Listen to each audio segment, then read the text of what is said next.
신약성경 요한복음 4장 43절에서 45절까지의 말씀입니다. 요한복음 4장 43절에서 45절까지 우리 함께 한 목소리로 읽도록 하겠습니다. 시작. 이틀이 지남에 예수께서 거기를 떠나 갈릴리로 가시며 친히 증언하시기를 선지자가 고향에서는 높임을 받지 못한다 하시고 갈릴리에 이르심에 갈릴리인들이 그를 영접하니 이는 자기들도 명절에 갔다가 예수께서 명절 중 예루살렘에서 하신 모든 일을 보았음이더라. 아멘. 우리 44절을 한 번 더 읽어보겠습니다. 자, 시작.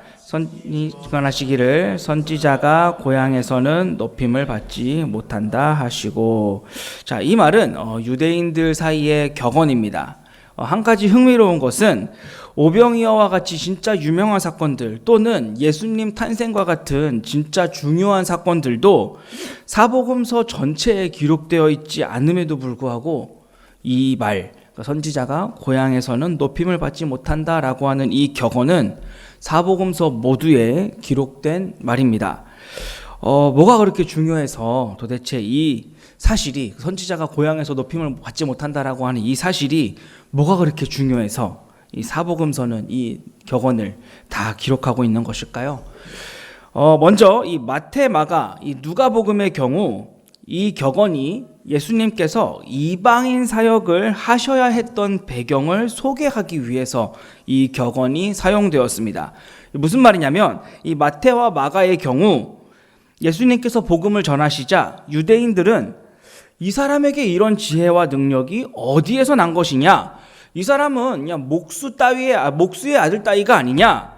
우리가 이 사람의 모든 형제를 다 아는데 도대체 누가 이 사람을 선지자로 세웠느냐라고 하면서 이 말씀을 전하시는 예수님의 권위에 도전을 했고 예수님을 목수의 아들이라며 조롱했습니다. 그때 예수님께서 유대인들에게 하셨던 말씀이 바로 이 말, 선지자가 고향에서는 존경을 받지 못한다, 높임을 받지 못한다라는 말씀이었습니다.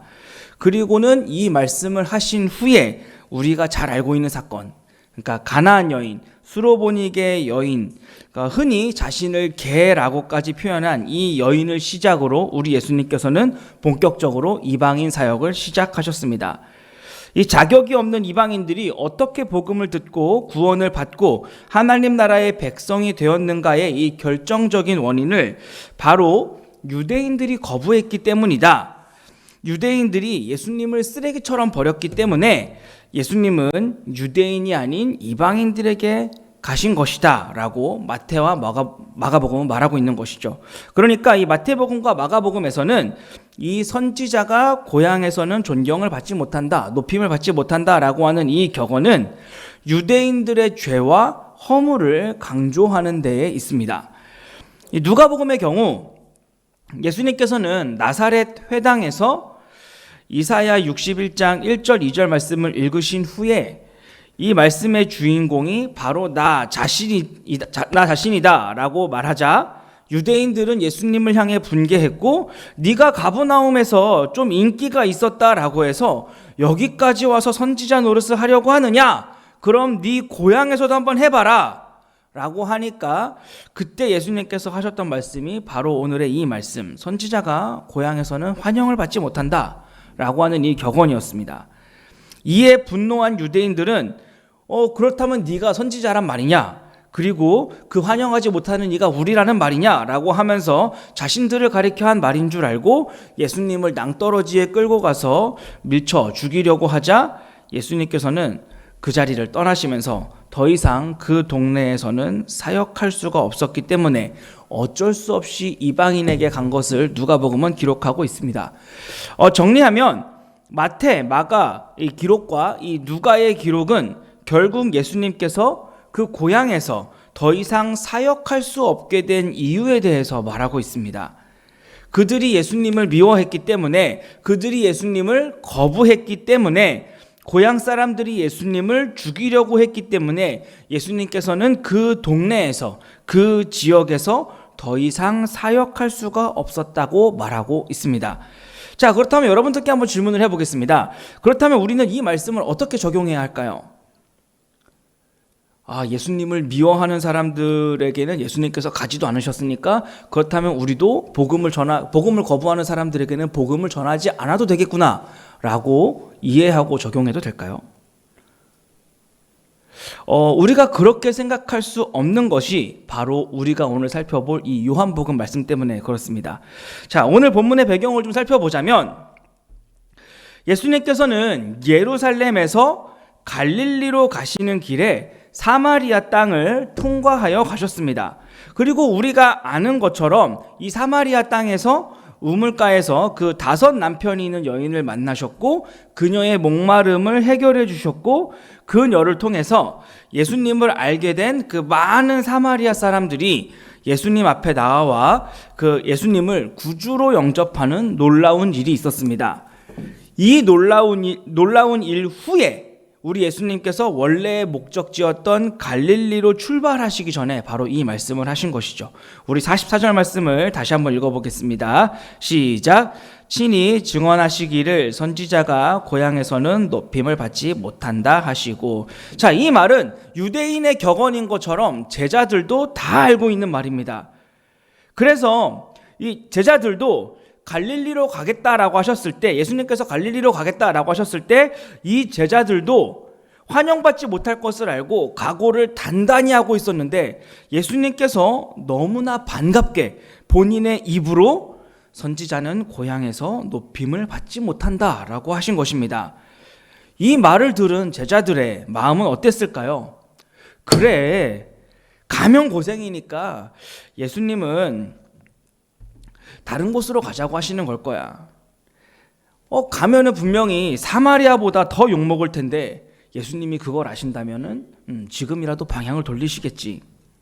왜냐하면 선지자는 고향에서 높임을 받지 못하기 때문입니다.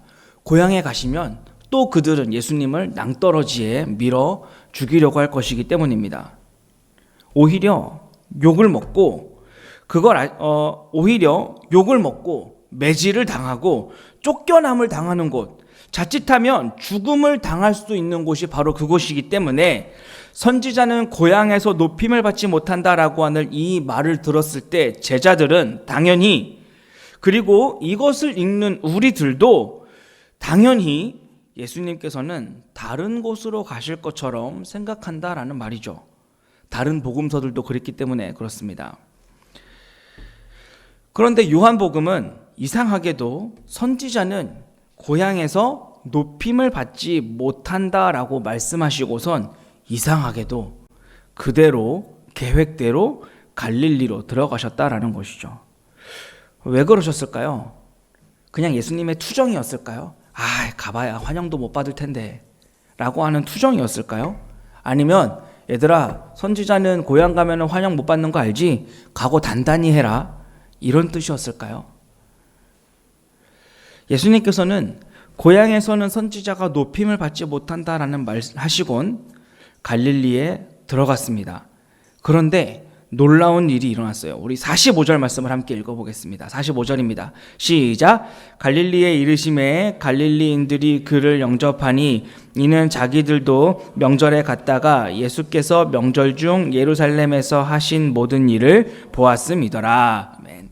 자, 이전에 예수님께서 예루살렘에서 하셨던 그 모든 기적들을 봤었던 갈릴리 사람들이 선지자이신 예수님을 영접하는 아주 놀라운 일이 일어났다라는 것입니다. 예수님의 예상이 완전히 빗나간 것이죠. 모든 것을 다 아시고 모든 것을 꿰뚫어 보시는 이 예수님의 예상이 빗나간 것이고, 선지자가 고향에서는 높임을 받지 못한다라고 하는 이 격언은 예수님의 편견이 되어버린 것입니다. 갈릴리에서 고난을 각오하시고 어려운 사역을 예상하시던 예수님의 모든 예상과 생각들이 모두 보기 좋게 빗나가 버린 것이죠. 도대체 왜 예수님은 왜 선지자가 고향에서는 높임을 받지 못한다고 하신 것일까요? 그리고 도대체 이런 말을 하시고선 왜 또 거기로 가셨을까요? 그리고 도대체 왜 이런 갈릴리 사람들이 예수님을 영접하는 놀라운 반전이 일어난 것일까요? 우리 45절 말씀을 다시 한번 읽어보겠습니다. 시작. 갈릴리에 이르심에 갈릴리인들이 그를 영접하니 이는 자기들도 명절에 갔다가 예수께서 명절 중 예루살렘에서 하신 모든 일을 보았음이더라. 아멘. PPT를 잠깐 좀 보여주시면, 네, 개역 개정 성경에는 생략이 되어 있지만 원어에는 분명하게 그래서, 그러므로, 그렇기 때문에 라는 말이 있습니다. 그러니까 다시 말해 선지자가 고향에서는 높임을 받지 못한다. 그래서 갈릴리로 가셨다라는 말입니다. 선지자가 고향에서는 높임을 받지 못한다. 그러므로 갈릴리로 가셨다라는 말입니다. 선지자가 고향에서는 높임을 받지 못한다. 그렇기 때문에 갈릴리로 가셨고 갈릴리 사람들이 예수님을 영접했다라는 말입니다. 반대하는 곳에는 굳이 가지 않는 것이 당연한 일입니다. 자신을 지지하지 않고 오히려 자신을 거부하는 곳에는 굳이 가지 않는 것이 합리적인 것입니다. 모든 사람들을 내 편으로 만들 수도 없고 또 그럴 필요가 없기 때문입니다. 그래서 오늘 본문에서 우리 예수님의 이 행동이 이상하게 생각될 수 있습니다. 선지자가 높임을 받지 못하는 곳이라서 일부러 그곳에 가셨다라고 하는 이 말, 선지자가 높임을 받지 못하는 곳이기 때문에 가셨다라고 하는 이 말, 선지자를 거부하고 반대하는 곳이라서 그래서 가셨다라고 하는 이 말이 우리는 이상하다라는 말입니다. 그런데 우리 예수님께서는 그래서 가셨습니다. 그리고 그러므로 가셨습니다.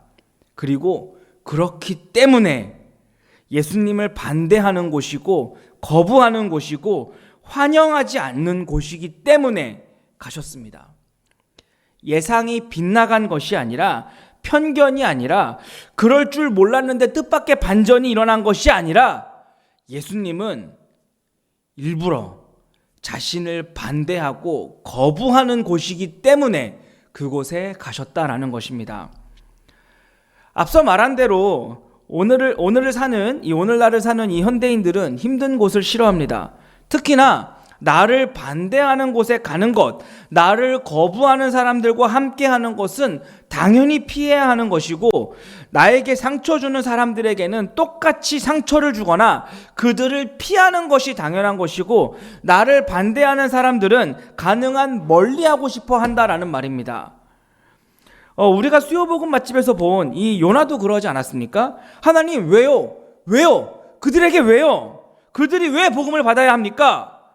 그들은 우리에게 상처를 주는 사람들인데 왜 내가 가서 복음을 전해야 되고 왜 그 사람들을 변화시켜야 합니까? 그런데 예수님은 그래서, 그러므로, 그렇기 때문에 다가가셨다라는 것입니다. 이 사실은 이 요한복음의 해석 원리를 소개하는 요한복음 1장에서도 잘 나타나 있습니다. 우리 요한복음 1장에서는 그 세상의 모든 것이 예수님을 통하여 창조되었고, 창조된 것 중에는 예수님 없이는 창조된 것이 하나도 없지만 세상은 그 예수님을 깨닫지 못했습니다. 세상은 예수님을 반대했고 예수님을 거부했습니다. 세상은 예수님을 통하여 창조되었으나 세상은 예수님을 알지도 못했습니다. 세상은 예수님을 환영하는 곳이 아니었어요. 세상은 예수님이 높임을 받지 못하는 곳이었고, 세상은 예수님을 죽이는 곳이었습니다. 이 땅의 주인이신 예수님이 자기 땅에 오셨음에도 백성이 영접하지 않았습니다. 그럼에도 불구하고 예수님은 이 세상에 오셨고 자기를 영접하는 자에게는 하나님의 자녀가 되는 권세를 주셨습니다. 예수님은 처음부터 이 세상에 오실 때 이 세상이 예수님을 통하여 난 곳이라서, 예수님 없이는 창조된 것이 없는 곳이라서, 자기를 환영하는 곳이라서 오신 것이 아니라 이 세상이 예수님을 알지 못하는 곳이기 때문에, 예수님을 영접하지 않는 곳이기 때문에, 예수님을 거부하는 곳이고 반대하는 곳이기 때문에, 이 세상은 죄인들이 사는 곳이기 때문에, 어둠이기 때문에 빛이신 예수님이 빛을 비추러 이 세상에 오신 것입니다. 이렇게 생각하면 오늘 본문 앞에 예수님이 사마리아에 가실 때 예수님께서 하셨던 말씀, 그 4장 4절에 사마리아를 통과하여야 하겠는지라는 이 예수님의 말씀이 우리는 이제 이해가 갈 수 있습니다. 예수님은 사마리아라서, 사마리아이기 때문에 그래서 사마리아를 통과하신 것입니다. 모든 유대인들이 그러했던 것처럼 사마리아는 부정한 사람들이라, 메시아를 기다리지도 않는 사람들이라, 그들은 유대인들을 조롱하는 사람들이라, 자격이 없는 사람들이라, 다른 유대인들처럼 자신들을 반대하고 거부하는 사람들을 예수님도 피해 가셨다면, 구원받을 자격이 없으니, 하나님 나라의 복음을 들을 자격이 없으니 피해 가셨다면, 예수님은 사마리아 여인에게 물을 달라 하지도 않으셨을 것이고, 이틀을 그들과 함께 먹고 자며 자신들에게 하나님 나라의 복음을 가르쳐 달라는 이 사마리아 사람들의 요청에도 예수님은 강하게 거부하셨을 것입니다. 그리고 이것이 일반적인 사람들의 마음입니다. 그러나 우리 예수님은 그래서 그들에게 가셨습니다. 그들이 자격이 없기 때문에 가셨습니다.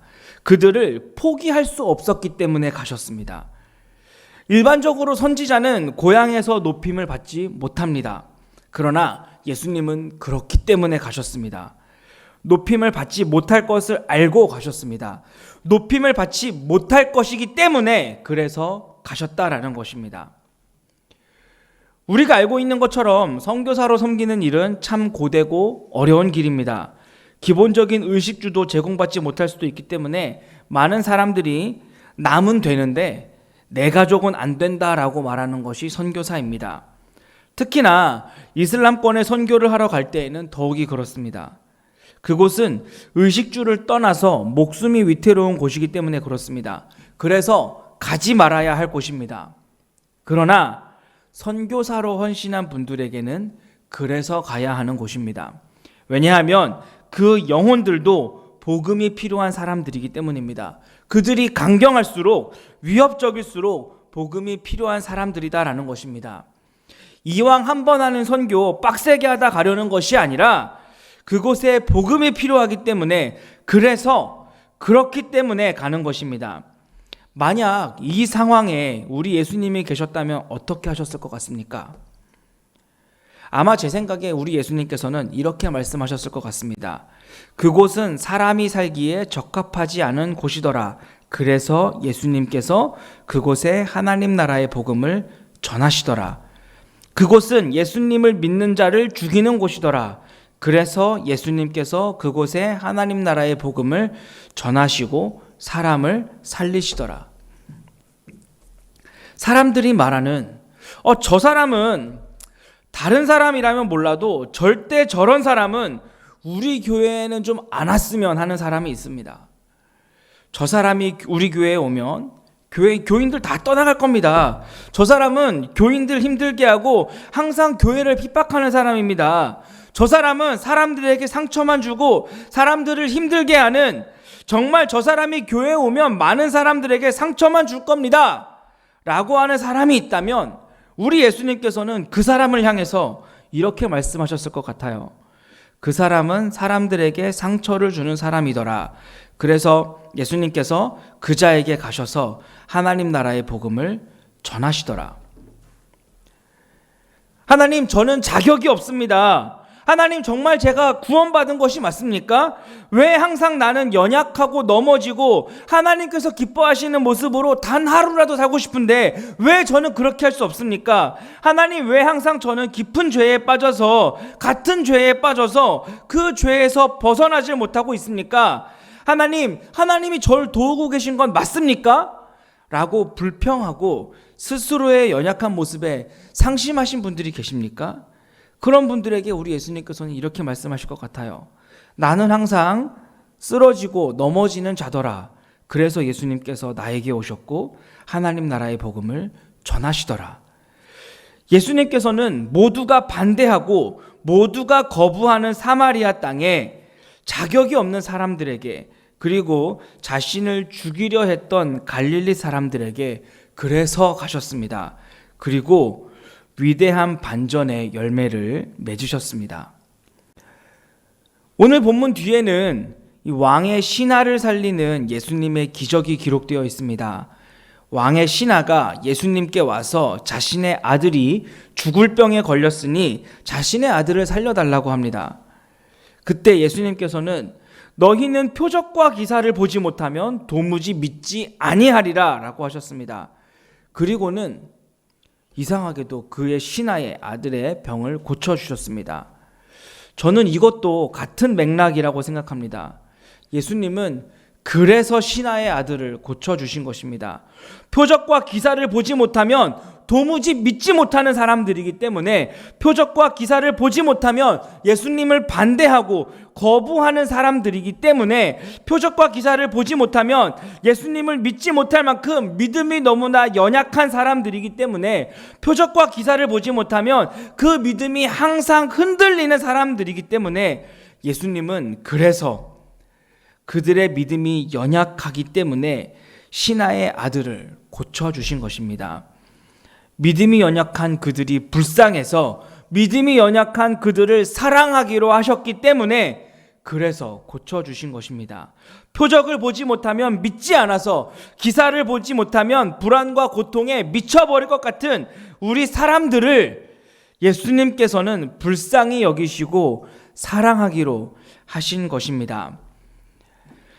예수님께서 하늘 영광을 버리고 이 세상에 오신 이유, 하나님의 아들의 권세를 버리고 이 땅에 오신 이유, 하나님이신 예수님께서 십자가에 달리신 이유는 그래서입니다. 그리고 그렇기 때문에입니다. 그러므로입니다.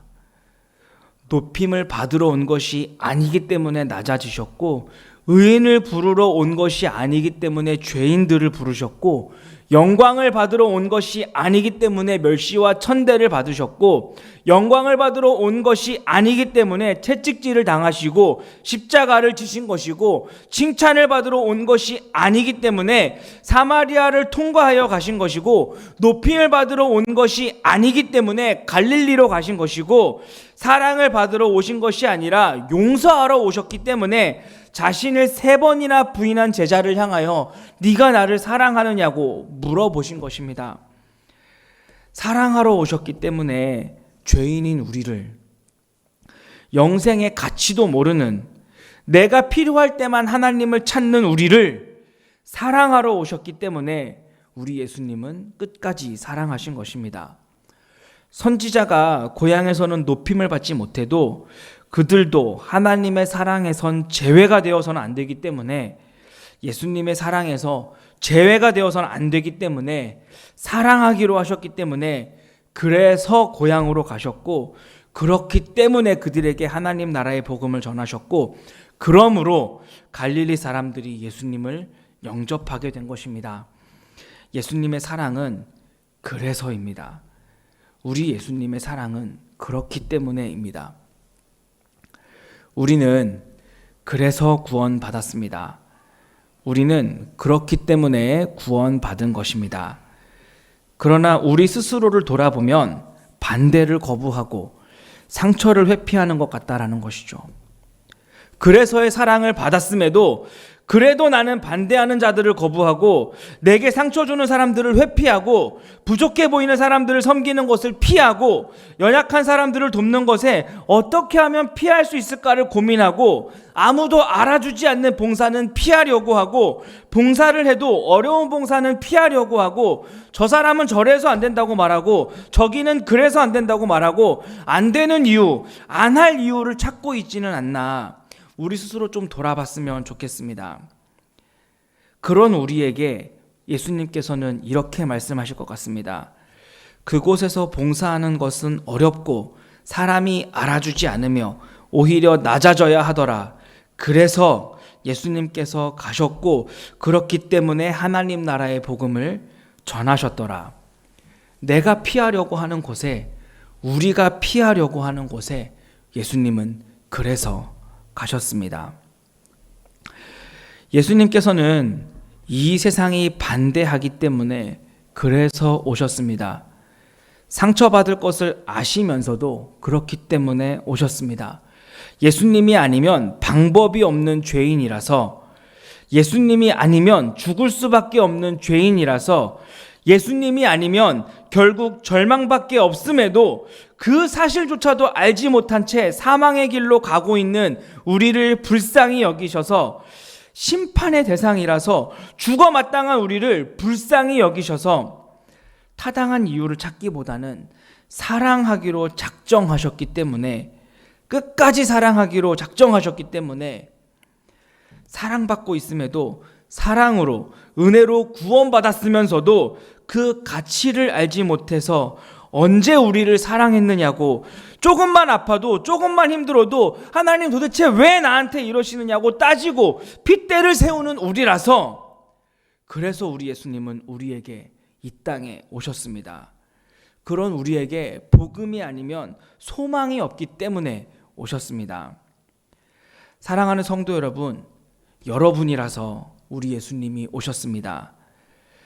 사랑하는 따스한 교회 가족 여러분, 이런 나라서 예수님이 오셨습니다. 이 세상을 사는 동안, 그리고 힘들고 어려울 때마다 이 사실을 기억하시길 바랍니다.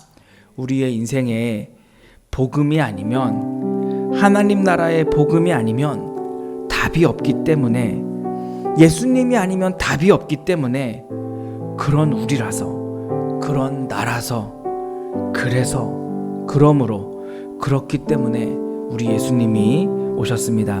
우리 함께 찬양하겠습니다.